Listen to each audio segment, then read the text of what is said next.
Do you know how you're going to accomplish your goals in your life based on how you think about them?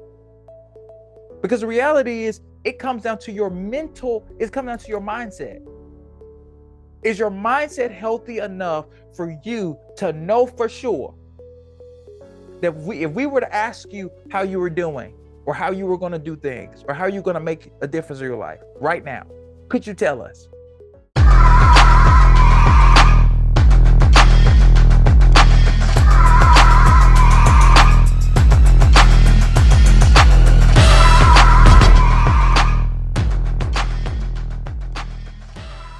Hi, everybody. Lee Scott here. Thank you for watching and or listening to this week's episode of Leading with Lee, where we talk about life, leadership, and legacy. And we want to help you unleash your capacity and level of leadership. I'm so excited that you are here today because we love to talk about things that are empowering here on Leading with Lee.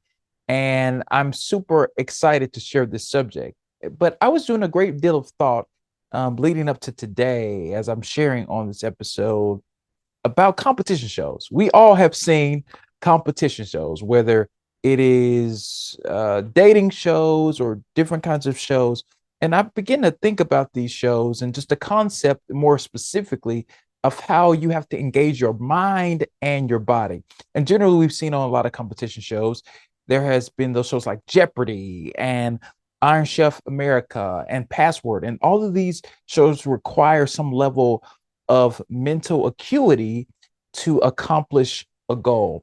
And today, as we start actually Mental Health Awareness Month, I want to talk to us about, I really want to talk to you specifically about your mind and understanding how you can transform the world around you through the way you think. And my subject for today is remember, forget, repeat, the mind game. Remember, forget, repeat, the mind game. As I do in every single episode of Leading, I always give my definition of leadership. And I think that it is core to my message about life, leadership, and legacy. And so I'm going to give it to you real quick. It is, I believe that leadership is seeing, having vision, something that has not happened yet, and taking people, organizations, and personal processes in that direction. Leadership is seeing something that has not happened yet and taking people, organizations, and personal processes in that direction. Now, I have 4 points today that I want to unpack and really get into, because I think that when we consider the mind, when we consider how powerful our brains are, this is a great way for us to really give some context as we look at Mental Health Awareness Month, but also really think about what we're thinking about.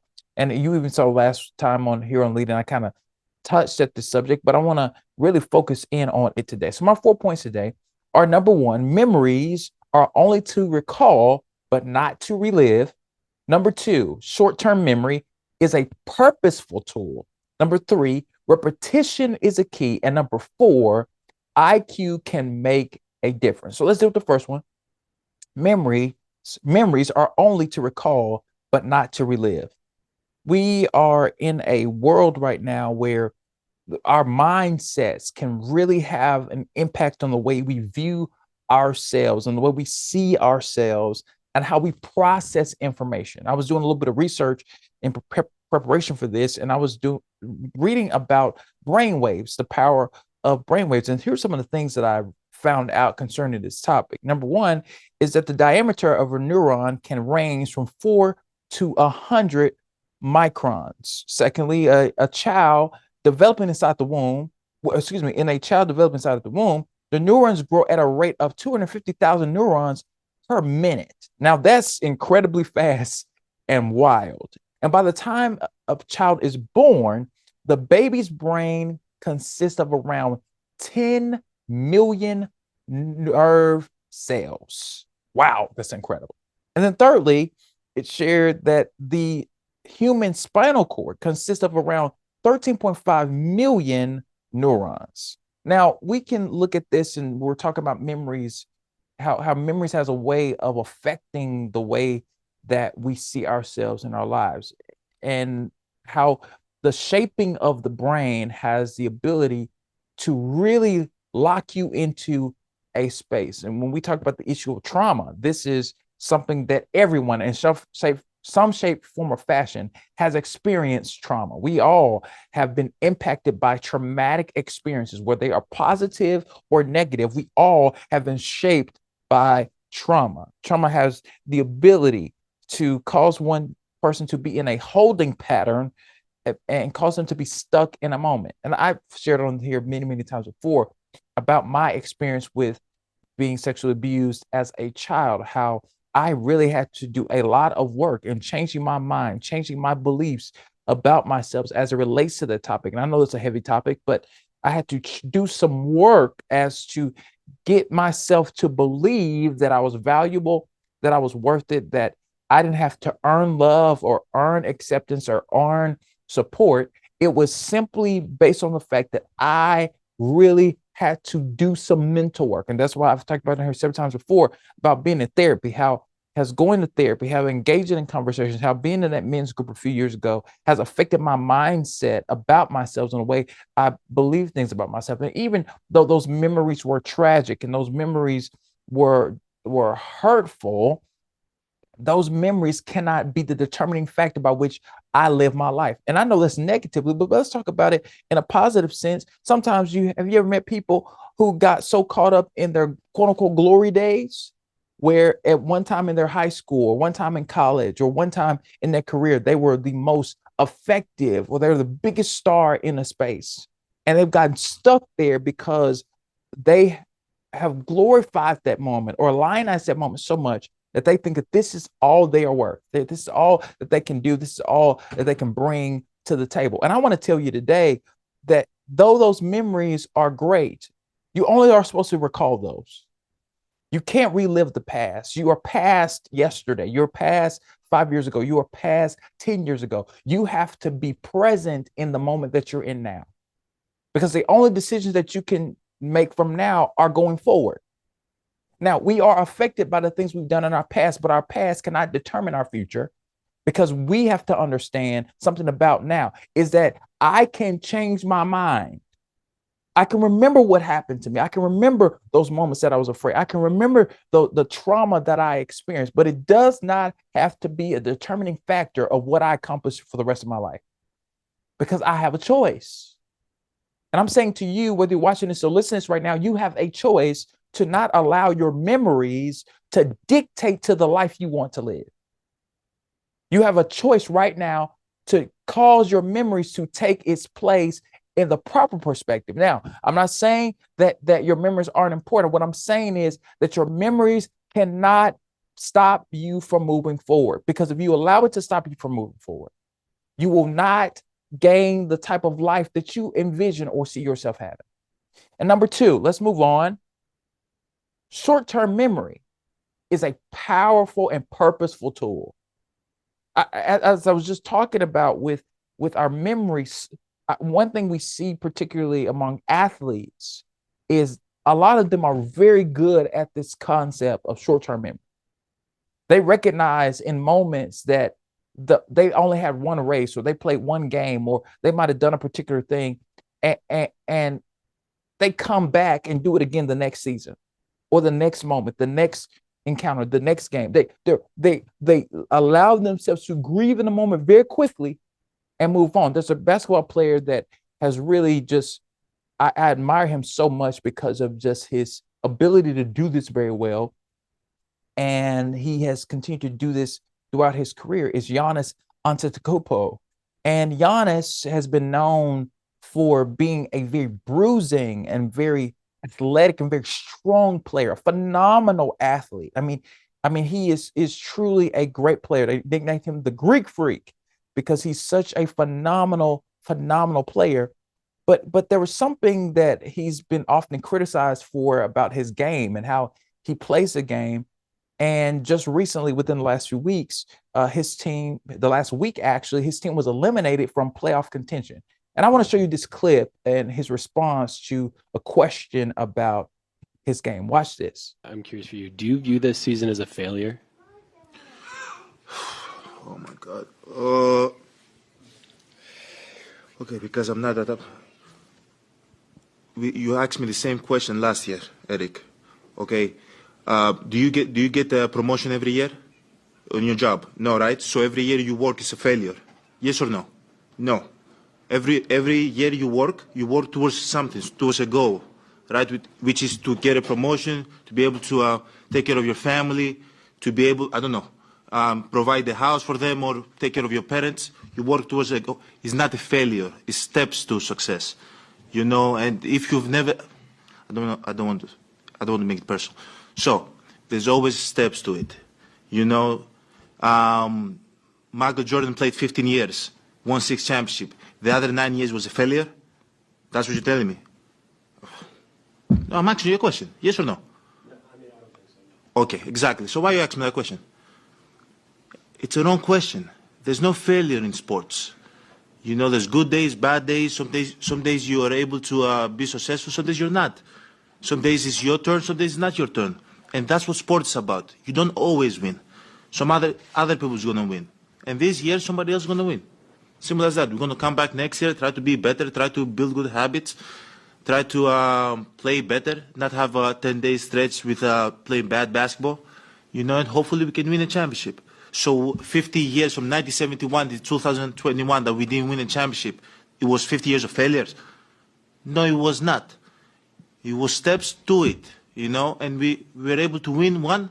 Hopefully we can win another one. Here's what I love about that clip is that Giannis is saying in this moment, he's saying, listen, we failed. We made a mistake. We fell short of our goal.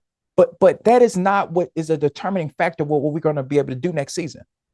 He brings up Michael Jordan and how Jordan went 9 seasons without winning a title. But Jordan is considered the greatest basketball player ever played the game. Why? Because he was able to keep pushing beyond a feeling of, man, I fell short. I didn't do that well this time. And Giannis is saying something I think is super profound, that you keep building towards the next thing, that you have to be able to rebound in your thoughts. You got to be able to not get stopped, because one thing that we know about short-term memory is that short-term memory has some power to it, and you have to put it in its proper perspective, because when we define short-term memory, it is the capacity for holding small amounts of information in an active, readily available state for a short iteration. Giannis understands this, that this loss that they experience can only be there for a short period of time. He's responding to a particular moment that is happening in his career, but he realizes there is next year. There is another opportunity. And we can see this when we look at this memory, short-term memory in general.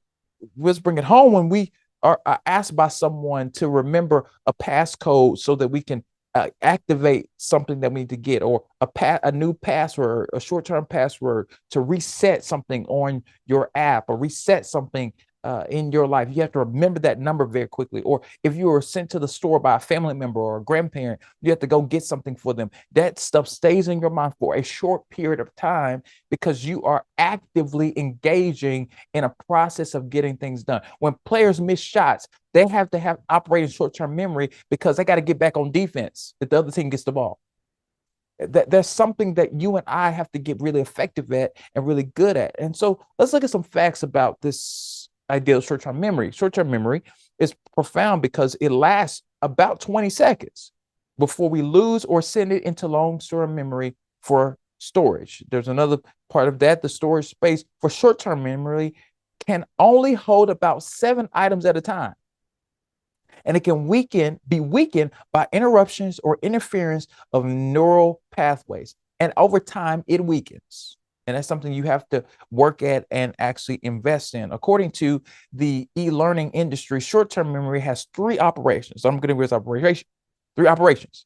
It's iconic, acoustic, and working memory. Okay. So iconic is the ability to store images, things that you see, things that you have in your mind. When people are often asked based on a robbery or something that happens that is very scary and very negative, when they bring people to a police station, they often ask for a sketch. Have you noticed that during police reports, if you've watched crime shows or you watch mystery stuff or watch those interviews where 48 hours or all those things, when they interview people that have been at the scene of a crime, those people are operating in short-term memory. They're operating in iconic memory because they're they're recalling in a very short period of time what they saw. This person looked like this. And so when the sketcher is drawing the person or drawing the individual, they are basing their sketch off of what this person can recall in that present moment. Now, most of these people will forget it over time. The longer they're away from that situation, the longer they're away from that circumstance, they will forget. But if you get them early in that moment, their short-term memory is holding that image in their mind. That's why they try to get that image out of people very quickly, because they know your brain is going to forget that. Your brain is going to start to say, well, it might have been this, or it might have been this, or it might have been this person, or it might have been this. That's why evidence is so important for eyewitnesses, because eyewitnesses actually have the ability to bring context to what happened because they saw it first. And that's why they do. And that's what iconic memory is. Number two, acoustic is the ability to store sounds. Have you ever had a moment where you were listening to something and you were like, man, why does this sound familiar to me? Where have I heard this before? That your short-term memory causes you to remember what that sounded like, or it causes you to recognize the pitch of something. It causes you to respond. Say, for instance, if you heard, you might have been in a restaurant, or you might have been in another room and you might have heard a family member scream or dishes fall on the floor and break. That sound caused you to respond in a way because in your mind, you understood the context by which that thing was happening. That is acoustic memory. And then thirdly, working memory, the ability to store information until it's put to use. I use this actually quite often in my job. I share on here all the time that I am a volunteer coordinator. Actually, I recruit people to do great work in our city with about 20 nonprofits that I work with across the Jackson metro area. And oftentimes I'm having a conversation with our partners. If somebody's asking me about numbers for an individual or individual group that we send people to, generally that's working memory that happens for me. I'll write it down, or somebody will ask me, hey, Lee, when did this happen? Hey, Lee, did you talk to this individual? And immediately I can recall the information because working memory is happening. I'm not storing it because I want to remember it. I'm storing it because I'm using it to make a point or using it to give information to someone else. All of us are operating in that some way, shape, form, or fashion. And what we can realize and understand is the goal is not just to be forgetful. The goal is actually to shift your mind about your thoughts. Could it be that the thing that you're preventing yourself from moving forward is actually based on what you think about yourself? You got to be able to shift your mind. As I said earlier, your memory is a helpful thing, but your memory has its place. You cannot try to renegotiate or relive the past or try to change the past. You can't do that. What you have to focus on is actually doing this very thing. Is you got to be able to put it in its proper context and move on. In order for our world to change, people got to get beyond what they have experienced in a short time, in a short span of time. Now, I know that that's easier said than done. It's way more easier said than done because of the environment we live in, the world that we live in, where people have lost so much. People have been affected profoundly and deeply by so much loss. Obviously, we're in a post-pandemic world. We're in a world that is very different than it was 3 or 4 years ago. 2019 is a very different time for us now. If you are alive and well, 2019 is a very different time. Right now, you are trying to process all the things you experienced over the last 3 or 4 years, because it was traumatic for all of us. Yet and still, I am encouraging you today to really get to a place where you start using short-term memory as a purposeful tool. That you not allow it to be the thing that prevents you from moving forward, because you recognize that if I am going to change my life, I got to think differently about it. I got to change my mind about it. I got to be purposeful in what I believe about myself. I got to really make an effort, a bona fide effort to change it. So what do I need to do? Who do I need to have conversations with? What steps I need to retrace?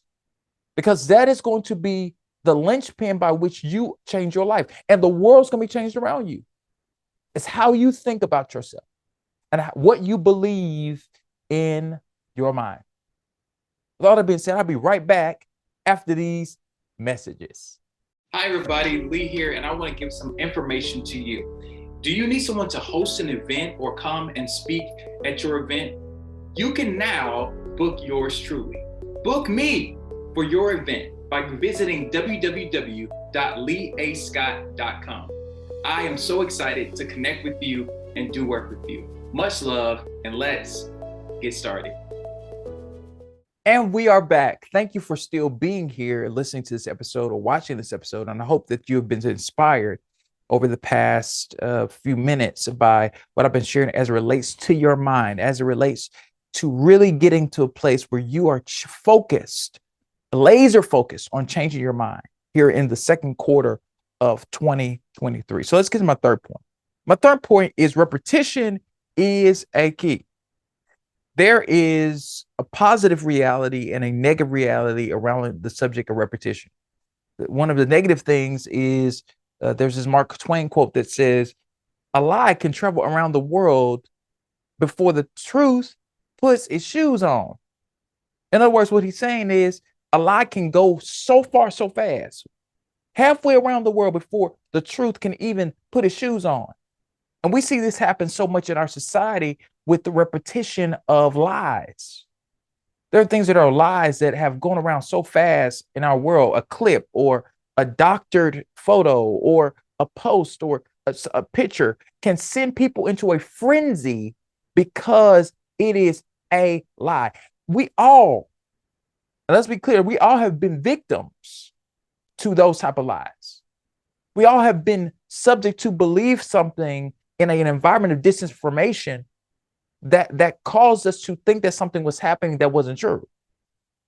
And that's important because the repeating of that lie, at some point, people think it's true.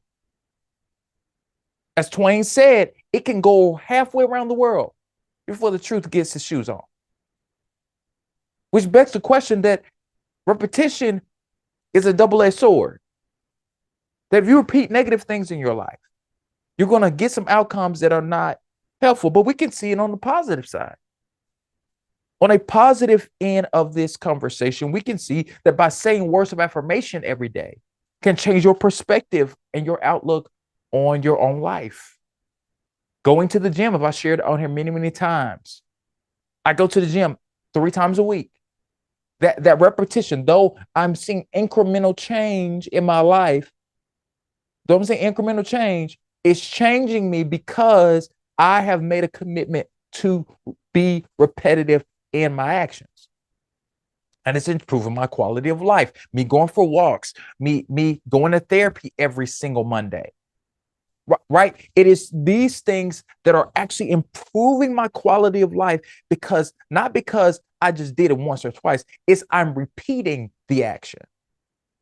And to get good at something, you got to repeat it. To actually become effective at something, you have to repeat it positively or negatively.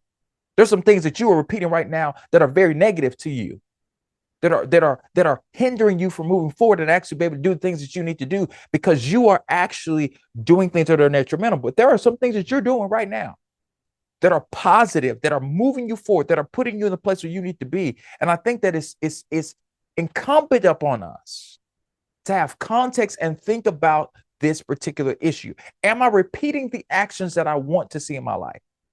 You have to ask yourself, are you doing the things that you want your children to do? Are you saying the things that you want your nieces and nephews and your cousins and family members to see you do? The things that you're repeating, do you want it to be repeated by other people that are influenced by you? That's the question you have to ask yourself.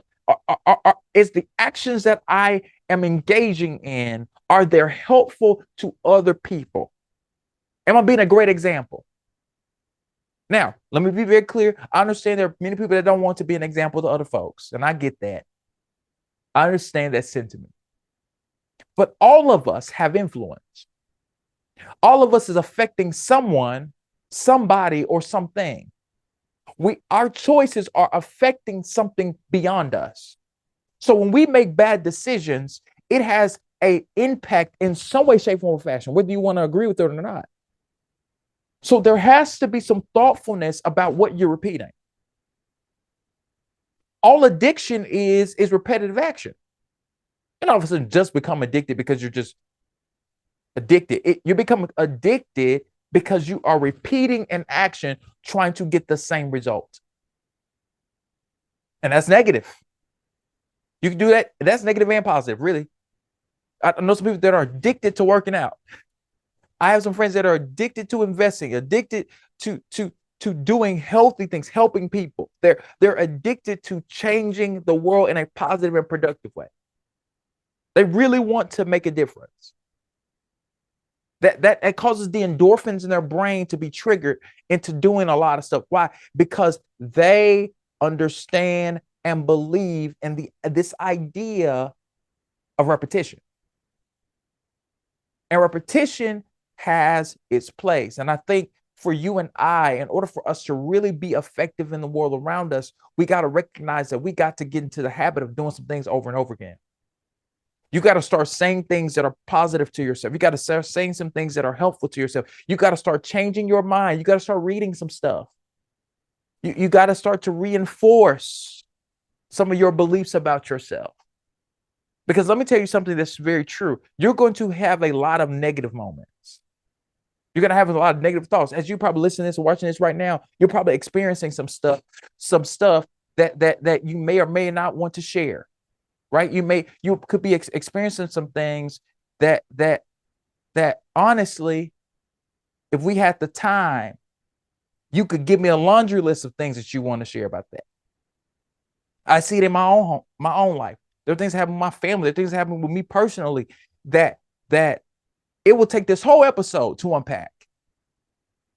But the reality is I have to be consistent and repetitive on the things that I want to see happen in a positive light, no matter what else is happening around me. That's the only thing you can control. You can only control what you do. You can only control how you respond. You can only control how you engage the information. And that's what's important for you in your personal leadership, in your personal development, in your personal growth. You got to be locked in.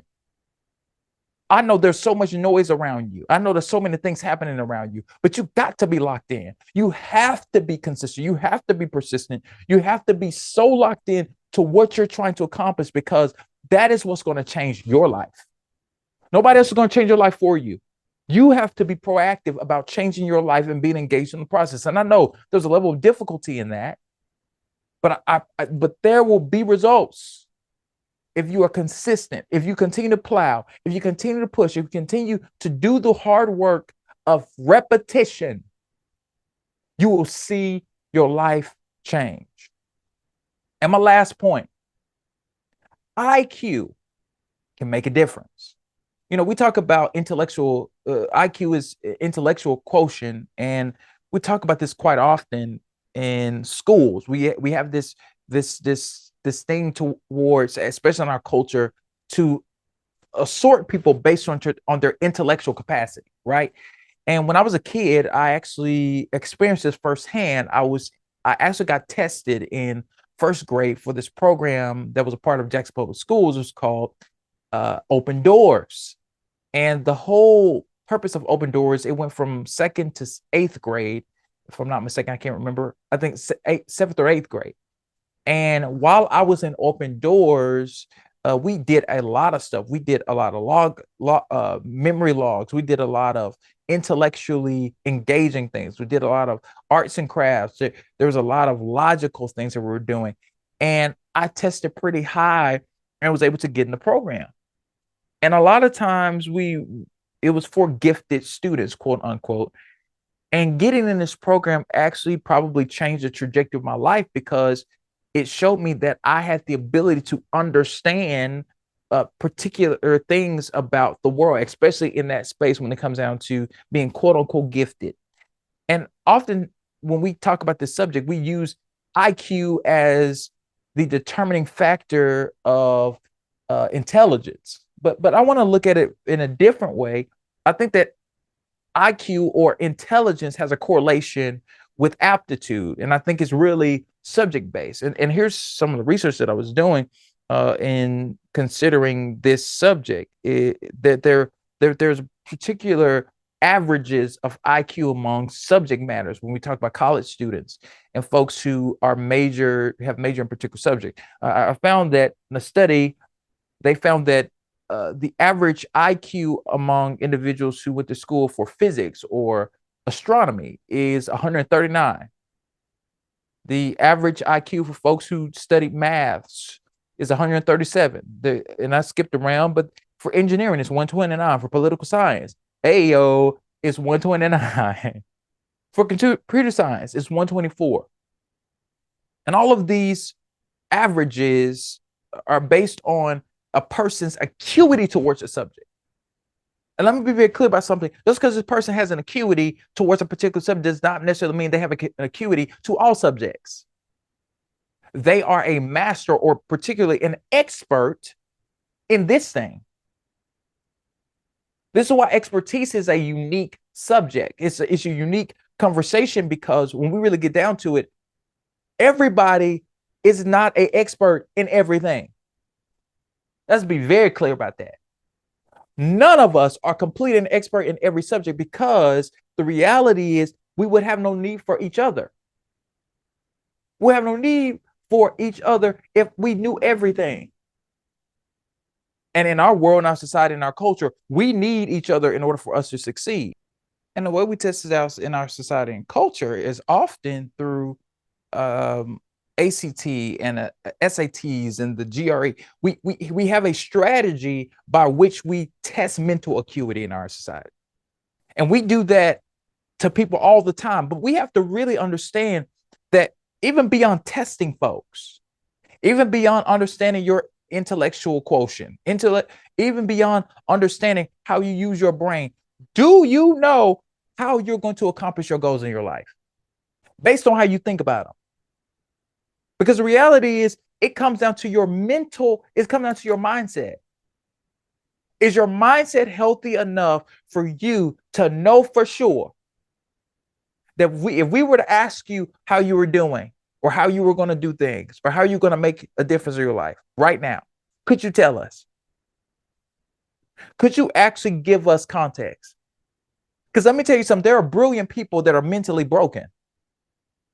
There are people that on paper right now, so as I speak, there are people on paper who have these type of IQs, who have these high numbers when it comes down to quote unquote book smarts or intellectualism, that are broken folks because mentally, though they were great in one area, they didn't have a healthy enough mind to be able to go out into the world and do great work. What is my question for you today? My question is, can you actually determine and tell folk that you actually are doing the work? That you actually accomplish your goals, that you have mentally willed yourself into making a difference in your life? Can you actively say, I have done everything I needed to do in this life. I've done everything I've needed to do. I've engaged in every conversation I need to engage. I've talked to the right people. I've asked the right questions. I've thought about and reflected on the things that I've been through in my past. I put things in a proper perspective when I need to know things. I remember what I need to remember and forgot it very quickly. I let it roll off my back a little bit. I let the experiences of my life not dictate to the success I could possibly have, because I believed in myself. I believed that if I remembered it, I was remembering it not to get me stuck. I was remembering it to know what not to do again, but I forgot it as soon as I could. And then I repeated the things that worked on my behalf. Can you actually say that? Can you actually say you started repeating some healthy stuff? And you understood your aptitude. You understood what you brought to the table. Because the reality is, you got to know what you bring to the table. You got to know, without a shadow of doubt in your mind, that you are able to do the work. That nobody can do it like you. That nobody can make it happen like you. That nobody can actually bring things to the table the way that you can bring things to the table. Because you are brilliant. You are amazing. You're smart. You are good enough. You are not someone who cannot do what you're doing. You can exceed people's expectations. Stop selling yourself short. You know, I was recently hearing somebody say this, and I thought it was super, super profound. The thing about jobs is jobs tell you what you're able to do or what you have the capacity to do. But jobs are not a determining factor of what you are worth. Let's be very clear about that. A job does not determine your worth. You might be more worth it than your job right now. You might have more to bring to the table than your job right now. But it doesn't mean that you don't bring your whole self to that space. It doesn't mean that you give up. It doesn't mean that you stop short of actually showing up and being effective in the way that you need to be effective. Because the reality is the world needs what you have. Look at it as a stepping stone. Look at it as a part of the narrative that you're trying to build and trying to create. Because what you believe and what you think about yourself matters. What you believe and what you think about yourself actually can be the thing that transforms the world. And we got to know it for sure with you. Because you have to remember who you are, what you bring. You have to forget what has happened to you in your past and not allow it to be a thing that gets you stuck. And then repeat the things that are positive. Repeat the things that are life-giving. Repeat the things that are making you the person you need to be. I'll see you next time here on Leading. Much love. Thank you for watching and or listening to this week's episode of Leading with Lee. If you have not done it yet, subscribe on YouTube and all podcasting platforms. If you want to get more information and connect with me, visit me at www.leeascott.com or follow me on Facebook, Instagram, and Twitter at Lee A. Scott II or Lee A. Scott II. So thank you for watching. Much love, and let's get started.